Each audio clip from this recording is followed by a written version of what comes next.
What's going on, guys? Coach Matt and YouGoProBaseball.com here again with Nick Shaw, the man, former Brewers, middle infielder, and creator of the Baseball Box. It's a monthly subscription box where you get all types of baseball goodies delivered right to your doorstep. You can check them out at thebaseballbox.com. In this video, though, what we're talking about is these training gloves right here, and you've seen them. Nick's worn his in probably all the infield videos we've done on this YouTube channel. Matt Antonelli came on the channel. He was wearing this glove. Doug Bernier, Major League infielder, as well as Antonelli's a Major League infielder. They were wearing this glove on the channel. So you've seen it a lot. I've got so many questions about it, but I've never really talked about it before. Nick's owned this glove for a while now. This is a 9.75 inch training glove. And I just want him to talk about what he uses it for, what he likes about it, and then we'll talk about some of the other gloves after that. So what do you got? Now, honestly, guys, I had never got the opportunity to pick one of these up consistently until I found one of these at the trade show with John Valley, ABCA, right? Yep. And I picked it up and I was like, oh my gosh, and I kind of fell in love a little bit. Now, if I had this and I saw the shortstop for the Brewers, Orlando Arcia, he would use one every day, and he had amazing hands. Now, I just thought maybe it was his hands, but I think the glove helped him out as well. And he would use it, he would try to even sneak it into the game and use it, okay? But I picked this thing up and I was like, well, now I know exactly why he fell in love with this thing. Playing catch with it, I play catch with it almost every day with the guys that I work with, the high school I coach at, taking ground balls with it. It trains you to be very precise with your catch point, with everything, and it trains you not to have any rattle in your glove. What I mean by that is, a lot of times if you add your extra 1.5 inches or so, if you have an 11 and a quarter, or if you have an 11.5 or 11 3/4 as a third baseman, you get a little bit of a rattle in there before you secure the ball into the pocket, okay? With this glove, there can be no rattle, okay? The ball is gonna go to one spot. You need to catch the ball in one spot to make the transfer, okay? And you have to be more precise. There's no catching it off the webbing that you normally have in the glove, which is something you do not want to do in the game, right? I don't want to catch it off the webbing unless the play calls for me to go up the middle and reach and I snow coned it, or a backhand that happens to catch me in the webbing. On a routine ground ball, I want to catch it here anyways. So another reason why I love this training glove, and something I wish I had when I was playing, but I really believe in this glove's durability. The double lacing here, I think, is great. And I just believe this is a durable and strong glove, and I've honestly fallen in love with this thing. Yeah, Nick's had this one for a while. These are all brand new. In fact, Nick hasn't seen these other gloves. Well, you saw them at the ABCA, but you haven't personally used them or anything until today, earlier today. This is actually the 8-inch version. So same idea, same concept, smaller glove, but it's the 8-inch version versus the 9.75 inch. I believe the same concept goes with this. What's your initial reaction to this one? I think I'm in love again. And I like how it kind of cuts down the webbing on your right side there, because we do not want to catch balls in a game off that webbing anyways. Now this makes you even more precise with where I want to catch the ball, which is right outside that left pointer finger. So I like this glove a lot already, and I'm hoping I can take this out to the field. You sure can. One thing you guys can't see in the video is the quality of it. Like, this is a very high quality, nice leather. It's not cheap stuff. Like, you know, typically you think of training gloves as like cheap. They throw it together, it's real flimsy and stuff.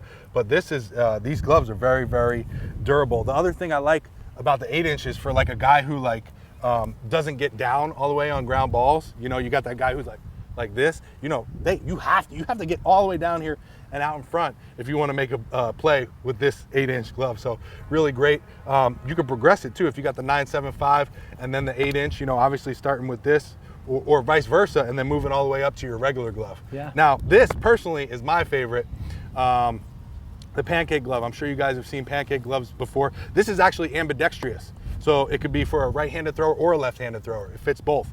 But I like it so much because it's flat and you really have to be soft, kind of like Nick was talking about in another video we just did about using a racket ball. Like, you have to be so soft if you have a flat surface here, and use both hands and kind of funnel with it or go through it, whatever it is, but you have to be so good with your hands, otherwise that ball is gonna pop right off.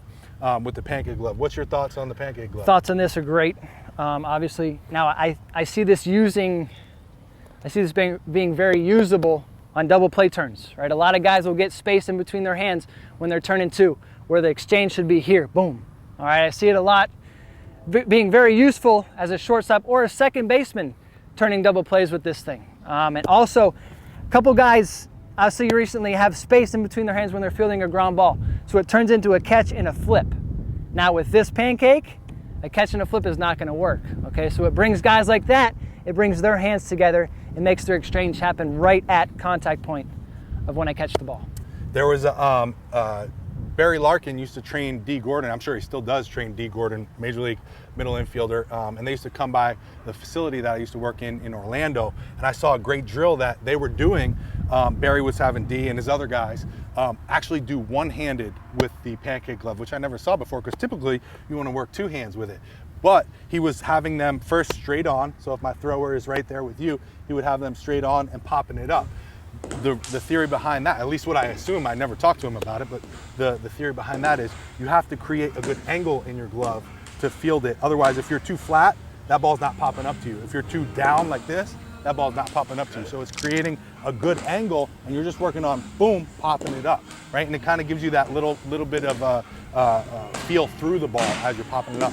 Then you would have the guys come open, same thing, boom, and pop it up. And it kind of gives you that soft hands. It's almost like you're receiving it, because you can't go through it and pop it up. It's going to pop forward. You kind of got to receive it and pop it up to yourself. Same thing on the backhand right here. Boom. This was the hardest one. Ooh. Backhand and then grabbing it here. And you have to be really soft with the backhand. I just thought it was a great drill, because that makes the Pancake even harder.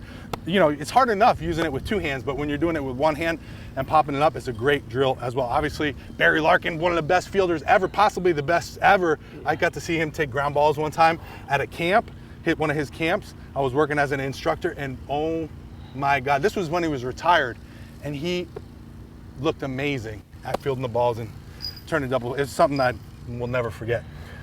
Now, this is Nick's favorite glove. This is John Valley's favorite glove. This is a 4-finger glove. What do you got on this glove? Why is it your favorite? I just picked it up a little bit ago, and I kind of fell in love. You know, I think that the catch point has to be consistent every single time in order for me to catch the ball with this glove at all, right? And catch point is very important, where I want it to be. That way, every play I make, I know exactly where to reach into my glove to get the ball, to make my exchange be as quick as possible, as consistent as possible. That way there's no double clutching. Okay, so if I work with this thing and I get really good at sizing up the ball, getting the ball to be right in my catch point where I want it to be every time, it's gonna make me be a great infielder during the game. So if I can use this, practice, put on my game glove and keep the same mindset where I wanna catch the ball here, right in this area here, I wanna be a darn good infielder. So I picked this thing up, and I honestly have never seen anything like it, but I love it already. It's awesome. John Valley loves this one because it's kind of in between the Pancake glove and the 8-inch. And what he said, which made a lot of sense to me, was that in a Pancake glove, your hand is flat like this. Mm-hmm. So you're kind of restricted, and you almost feel the tension in your hand when you're fielding. And what he likes, and as an infielder, you tell me if I'm wrong, is you kind of want to be loose with your hands. Yes. So you can have that looseness in your hands with this glove, because you can still squeeze it a little bit. So you got the best of both worlds, basically. It's flat, so you really have to be soft with your hands, but you still get a little bit of squeeze, so you can manipulate your fingers that way. But there's really no way to describe it until you have one on your hand, right? Yes. It kind of almost feels like it's fitted to your hand, almost like a sock, right? I mean, it's a lot more durable than that. You've got some padding and protection there. There's a pad right here in the middle, so it's not going to blow up your palm, but it's a very unique feeling, and it's amazing. It's really cool to feel when you're fielding the ball as well. So really cool stuff. All of these gloves are for sale on my website, YouGoProBaseball.com. I'll leave a link down below where you can check them out. If you have any questions about them, drop down in the comments below. Let me know. Please don't forget to check out thebaseballbox.com. I'll leave that link down below as well. Subscribe to YouGoProBaseball, and thank you so much. We'll talk to you guys in the next video.